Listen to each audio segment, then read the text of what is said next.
السلام علیکم ورحمۃ اللہ وبرکاتہ۔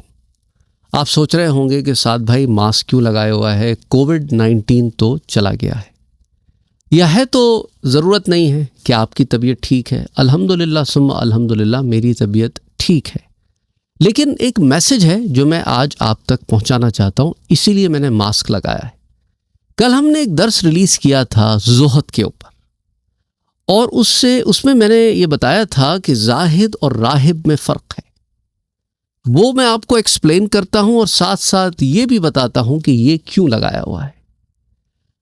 پہلے آ جاتے ہیں زاہد اور راہب کے فرق کی طرف، کہ راہب جو ہوتا ہے وہ بالکل دنیا سے کٹ جاتا ہے اور بیابانوں میں، جنگلوں میں چلا جاتا ہے یا خانقاہوں میں قید ہو جاتا ہے، اور تمام چیزیں جو اس کے اوپر حقوق العباد میں فرض کی گئی ہیں ان میں سے چند ایک کو تو اپنا لیتا ہے اور چند ایک کو چھوڑ دیتا ہے، اور عجیب و غریب سے معاملات میں مبتلا ہو جاتا ہے، بہت ایکسٹریم چلا جاتا ہے۔ اسلام نے اس ایکسٹریمزم سے منع کیا ہے۔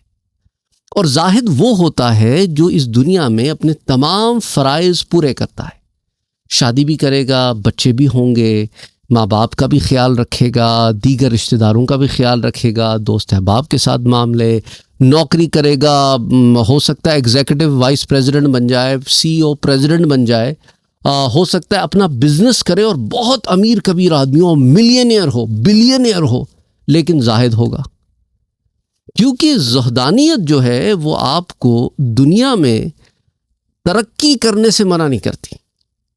زاہد کون ہوتا ہے سمجھے؟ زاہد وہ ہوتا ہے جس کے اندر اللہ کی محبت ہر شے سے زیادہ مقدم ہوتی ہے۔ جہاں اللہ کی بات ہو تو وہ پھر کسی چیز کو نہیں دیکھتا، وہ اللہ اور اس کے رسول کی بات مانتا ہے، اور اس کا دنیا میں دل نہیں لگا ہوتا۔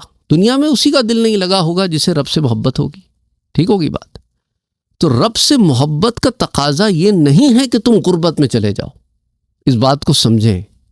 رب سے محبت کا تقاضا یہ ہے کہ اس دنیا میں رہ کر رب سے تعلق ہے۔ اسی رب نے کہا ہے کہ تم نے حقوق العباد بھی پورے کرنے، حقوق اللہ بھی پورے کرنے، حقوق النفس بھی پورے کرنے۔ تم پہ تمہاری جان کا بھی حق ہے، تمہارے مال کا، کہ اس کو کہاں خرچ کر رہے ہو، کس پر خرچ کر رہے ہو، یہ ساری چیزیں اپنی جگہ۔ مال ہوگا تو پھر خرچ کرو گے نا، مال ہوگا ہی نہیں تو خرچ کیسے کرو گے؟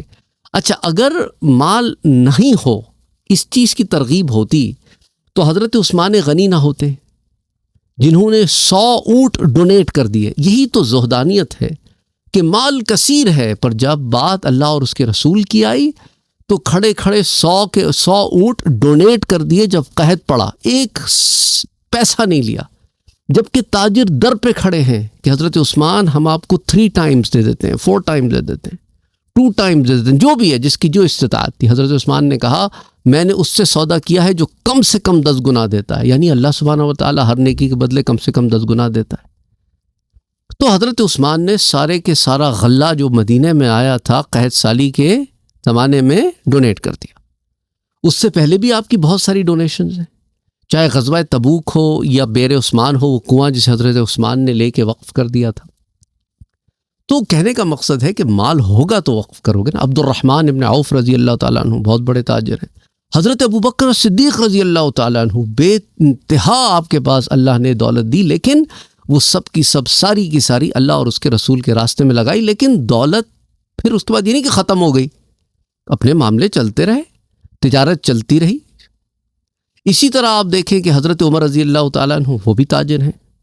اسی طرح آپ دیکھتے ہیں کہ حضور صلی اللہ علیہ وسلم کی زوجہ محترمہ ام المومنین حضرت خدیجہ رضی اللہ تعالی عنہ بہت بڑی تاجرہ ہیں۔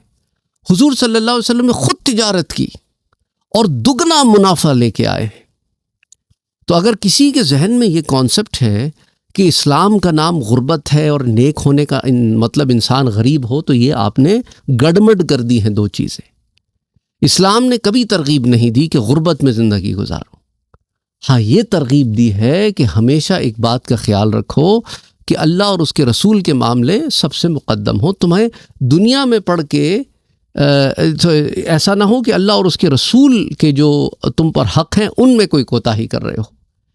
تو اس لیے بہت ضروری ہے، جب ہم کہتے ہیں کہ مال کے پیچھے نہ پڑ جاؤ، تو مطلب مال کے فتنے کا یہ ہے کہ مال کے پیچھے اتنے پاگل نہ بنو، اتنے دیوانے نہ بن جاؤ کہ اللہ اور اس کے رسول کو بھول جاؤ، یہ مقصد ہے اس بات کا۔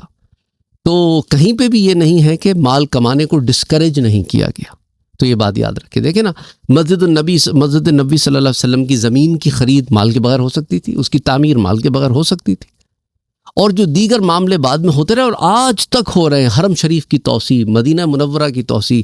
اچھا، یہاں پر مسلمانوں پہ کوئی برا وقت آ جائے، کسی چیز کی اشد ضرورت پڑ جائے، مسجد کی چھت لیک ہو جائے، اے سی بیٹھ جائے، ہیٹنگ بیٹھ جائے، پارکنگ لاٹ بنانا ہو، تو صاحبان ثروت ہی کو اپروچ کیا جاتا ہے کہ آپ پلیز کچھ ڈونیشن دیں تاکہ مسجد کے مسائل حل ہوں۔ تو اس لیے یہ بہت ضروری ہے کہ آپ اس بات کو سمجھیں۔ زاہد کا مطلب یہ ہرگز نہیں تھا، زاہد کا مطلب اگر آپ اس طرح سمجھے ہیں تو یہ نہیں تھا۔ اس کا مطلب یہ ہے کہ آپ دنیا میں رہیں، دنیا کے سارے معاملات کریں، پر اپنے حقوق میں کوتاہی نہ کریں اور دنیا سے دل نہ لگائیں۔ اس لیے دیکھیں، حضرت ابوبکر صدیق رضی اللہ تعالیٰ عنہ کا دنیا میں دل نہیں لگا ہوا تھا، اسی لیے جب حضور نے کیا فرمایا کہ ہم ڈونیشن کلیکٹ کر رہے ہیں تو سارا مال لے آئے، سارا مال لے آئے۔ تو یہ ایک اعلیٰ کیٹیگری ہوتی ہے ان کی، جو اس مقام پر پہنچ جاتے ہیں کہ اللہ اور مال دے دے گا، مال کا کیا ہے۔ تو اس لیے یہ بہت ضروری ہے۔ اب دیکھیں، اگر میرے پاس پیسے نہیں ہوتے تو میں یہ ماسک نہیں خرید سکتا، نہ اپنے لیے نہ اپنے بیوی بچوں کے لیے، نہیں خرید سکتا۔ ماسک خریدنے کی ضرورت کیوں پیش آئی، اب اس پر بات کرتے ہیں۔ ہمارے سے کوئی 1000 کلومیٹر نارتھ کینیڈا، وہاں پہ وائلڈ فائر لگ گئی ہے، آگ لگی ہوئی ہے۔ وہ آگ کی وجہ سے دھواں جو ہے وہ ایسے ساؤتھ میں ٹریول کرتے کرتے یہاں وسکونسن تک آ گیا جہاں ہم رہتے ہیں۔ وہاں پر ابھی ایئر کوالٹی انڈیکس صبح تک 500 کے قریب تھا یا اس سے بھی تجاوز کر گیا تھا۔ ان حالات میں گھر سے باہر نکلنا اور سانس لینا بالکل منع ہو جاتا ہے۔ تو میں ویٹ کر رہا تھا، مجھے ضروری کام سے باہر جانا تھا اور وہ کام آج ہی ہونا تھا، تو اس لیے میں بھی باہر گیا۔ حالانکہ ابھی ایئر کوالٹی انڈیکس 300 میں آ گیا ہے، اس کے باوجود یہ بھی ہیزرڈس ہے۔ جن لوگوں کو دمے کی یا سانس کی بیماری یا لنگس کا کوئی مسئلہ ہو یا بڑھاپے کی عمر کو پہنچ گئے ہوں یا جو بہت چھوٹے بچے ہوں، انہیں تو باہر جانے سے قطعاً منع کیا جاتا ہے۔ اور جو کچھ عمر کو پہنچ گئے ہوں، یعنی کہ جوان ہیں یا جو بھی ہیں، انہیں بھی کہا جاتا ہے کہ باہر کی ایکٹیویٹیز تو بالکل نہیں کرنی اگر 500 اینڈ ابو ہے۔ 300 سے 400 کے درمیان بھی اوائڈ کرنا ہے۔ اگر آپ کو بہت کچھ کرنا ہے تو 300 سے ذرا نیچے آ جائے۔ 320 سے 330 کے درمیان تھا۔ جب تھوڑی دیر پہلے میں باہر گیا تھا، میرا ایکسپوجر صرف اتنا تھا، گھر سے نکل کے گاڑی میں بیٹھنا، گاڑی سے نکل کے وہ کام کرنے جانا، کام کے دفتر میں جا کے واپس گاڑی میں آ کے بیٹھ کے واپس آ جانا، بس۔ تو میرا ایکسپوجر بہت تھوڑا سا تھا، جہاں پر بھی میں گاڑی سے اتر کے گیا ہوں 1 منٹ کے اندر دیٹس اٹ۔ اس کے باوجود میری آنکھیں جل رہی ہیں، یہ میں نے پہنا ہوا تھا، اس کے باوجود مجھے فیل ہو رہا تھا کہ سامنے میرے لکڑیاں جل رہی ہیں اور اس میں سے دھواں نکل رہا ہے اور وہ دھواں میں اندر لے رہا ہوں۔ اچھا، صبح میں مشکل سے 15-20 سیکنڈ کے لیے باہر گیا تھا، تو وہاں پر مجھے ایسے لگ رہا تھا صبح کے وقت کہ گویا راکھ منہ میں لے رہا ہوں میں، ایسی گلے میں لگ رہی تھی راکھ آ کے۔ تو اس طرح کی سچویشن میں اگر تو مال نہیں ہوتا بالکل بھی، تو اب ہم یہ ایکسٹرا خرچہ تو کر ہی نہیں سکتے تھے نا، یہ تو ہم لے کے رکھ ہی نہیں سکتے تھے، کیسے لیتے؟